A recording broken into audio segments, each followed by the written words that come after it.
Good morning to all. നമ്മൾ ഇന്ന് ഈ വീഡിയോയിൽ ഡിസ്കസ് ചെയ്യുന്നത് +2 ഫിസിക്സ് ടെക്സ്റ്റ് ബുക്കിലെ ഒന്നാമത്തെ ചാപ്റ്ററായ ഇലക്ട്രിക് ചാർജസ് ആൻഡ് ഫീൽഡ് എന്ന ചാപ്റ്ററിലെ ഒന്നാമത്തെ ടോപ്പിക്കാണ് ഫ്രിക്ഷണൽ ഇലക്ട്രിഫിക്കേഷൻ. അത് എക്സ്പ്ലെയിൻ ചെയ്യാനായിട്ട് ഞാനിവിടെ കുറച്ച് പത്രപേപ്പർ ചെറിയ പീസാക്കി മുറിച്ചിട്ടിട്ടുണ്ട്. ഇത് ഓൾറെഡി നിങ്ങൾ ചെറിയ ക്ലാസ് മുതൽ കാണുന്ന ഒരു എക്സ്പെരിമെൻ്റാണ്. തലമുടിയിൽ റബ്ബ് ചെയ്തിരിക്കുന്ന ഒരു സ്കെയിൽ ഉപയോഗിച്ചുകൊണ്ട് നമ്മൾ ഈ പേപ്പറിനെ അട്രാക്റ്റ് ചെയ്യുന്നു. അപ്പോൾ ഇവിടെ നമുക്ക് പേപ്പർ അട്രാക്റ്റ് ചെയ്ത് കിട്ടിയേക്കുന്ന കാണാൻ പറ്റുന്നുണ്ട്. അങ്ങനെയാണെങ്കിൽ ഇതെന്തുകൊണ്ടാണ് അട്രാക്റ്റ് ചെയ്യുന്നത്? നമുക്ക് ഓൾറെഡി അറിയാവുന്ന കാര്യമാണ്. സെയിം ടൈപ്പ് ചാർജസ് ആണെങ്കിൽ അത് അട്രാക്റ്റ് ചെയ്യും, ഓപ്പോസിറ്റ് ടൈപ്പ് ചാർജസ് ആണെങ്കിൽ അത് റിപ്പൽ ചെയ്യും, നമ്മൾ പഠിച്ചിട്ടുണ്ട്. അപ്പോൾ സ്കെയിൽ നമ്മൾ മുടിയിൽ റബ്ബ് ചെയ്യുമ്പോൾ എങ്ങനെയാണ് സ്കെയിലിന് ചാർജ് കിട്ടുന്നത്, അതെങ്ങനെയാണ് ന്യൂട്രലായിട്ടിരിക്കുന്ന പേപ്പറിനെ അട്രാക്റ്റ് ചെയ്യുന്നത്, അതാണ് നമ്മളിവിടെ നോക്കുന്നത്. അതിനുവേണ്ടി നമുക്കൊരു പുതിയ ടേം പഠിക്കാം, വർക്ക് ഫംഗ്ഷൻ.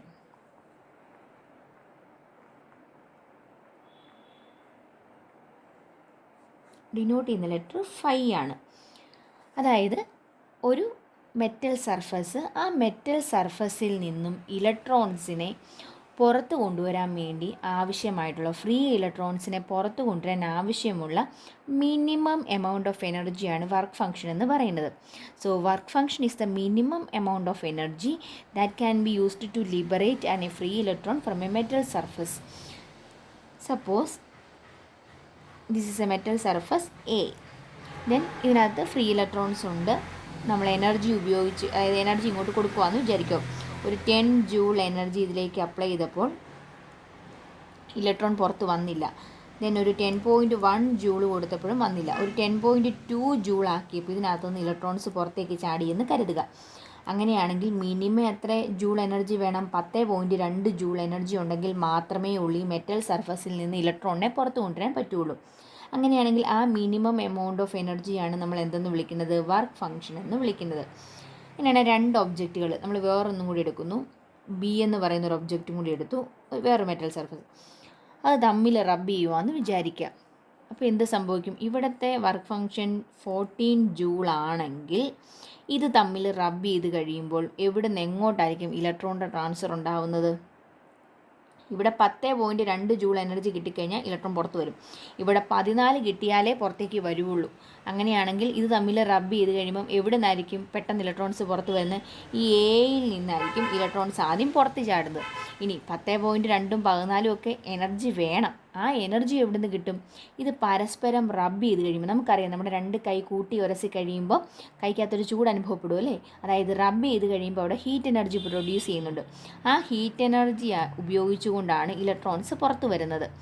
അങ്ങനെയാണെങ്കിൽ എയും ബിയും തമ്മിൽ റബ്ബ് ചെയ്ത് കഴിയുമ്പോൾ എയിൽ നിന്നും ഇലക്ട്രോൺസ് പുറത്തേക്ക് ചാടുന്നു. അത് ആര് അട്രാക്റ്റ് ചെയ്യുന്നു? അത് ബി മേടിക്കുന്നു. അപ്പോൾ എന്ത് വന്നു? ഇലക്ട്രോണിൻ്റെ ട്രാൻസ്ഫർ ഇവിടുന്ന് ഇങ്ങോട്ടുണ്ടായി. അങ്ങനെയാണെങ്കിൽ ഇതിന് എന്ത് ചാർജ് കിട്ടും? ഇലക്ട്രോൺ നഷ്ടപ്പെടുമ്പോൾ നമുക്കറിയാം അത് പോസിറ്റീവ് ചാർജും ആകും, ഇലക്ട്രോണിനെ സ്വീകരിച്ച് കഴിയുമ്പോൾ നെഗറ്റീവ് ചാർജും ആകും. അതായത് എയ്ക്ക് പോസിറ്റീവ് ചാർജും ബിക്ക് നെഗറ്റീവ് ചാർജും കിട്ടി. ഇനി അങ്ങനെയാണെങ്കിൽ ഇതിനകത്ത് ഏതെങ്കിലും ഒരു ഒബ്ജക്റ്റ്, എയോ ബിയോ ഏത് വേണേലും എടുക്കാം, അത് ഉപയോഗിച്ചുകൊണ്ട് മറ്റൊന്നിനെ അട്രാക്റ്റ് ചെയ്യിക്കാൻ സാധിക്കുമല്ലോ.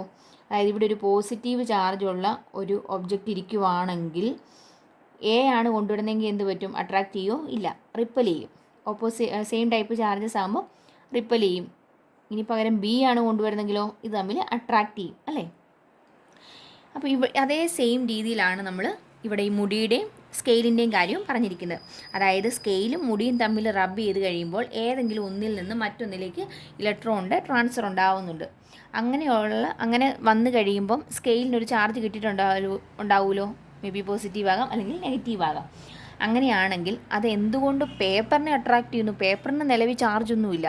സോ നമുക്ക് എന്ത് പറയാം? ചാർജ്ഡ് പാർട്ടിക്കിൾസ്, അതായത് ചാർജ് ചെയ്യപ്പെട്ടിരിക്കുന്ന ഒരു വസ്തുവിന് അതിൻ്റെ ഓപ്പോസിറ്റ് ടൈപ്പ് ചാർജിനെ അട്രാക്റ്റ് ചെയ്യാൻ പറ്റും. അതുപോലെ ന്യൂട്രൽ ആയിട്ടുള്ള ഒന്നിനെയും അട്രാക്റ്റ് ചെയ്യാനായിട്ട് സാധിക്കും. അപ്പോൾ അതാണ് ഇവിടെ നടന്നിരിക്കുന്നത്. സോ ഫ്രിക്ഷണൽ ഇലക്ട്രിഫിക്കേഷൻ എന്ന് പറയുമ്പോൾ ഫ്രിക്ഷൻ ഉപയോഗിച്ചുകൊണ്ടാണ് അവിടെ ഹീറ്റ് എനർജി പ്രൊഡ്യൂസ് ചെയ്യപ്പെട്ടിരുന്നത്. ഫ്രിക്ഷൻ ഉപയോഗിച്ചുകൊണ്ട് വസ്തുക്കൾക്ക് ചാർജ് കിട്ടുന്നതിന് അല്ലെങ്കിൽ ഇലക്ട്രിഫൈഡ് ആവുകയാണെങ്കിൽ അതിനെ വിളിക്കുന്ന പേരാണ് ഫ്രിക്ഷണൽ ഇലക്ട്രിഫിക്കേഷൻ എന്നുള്ളത്.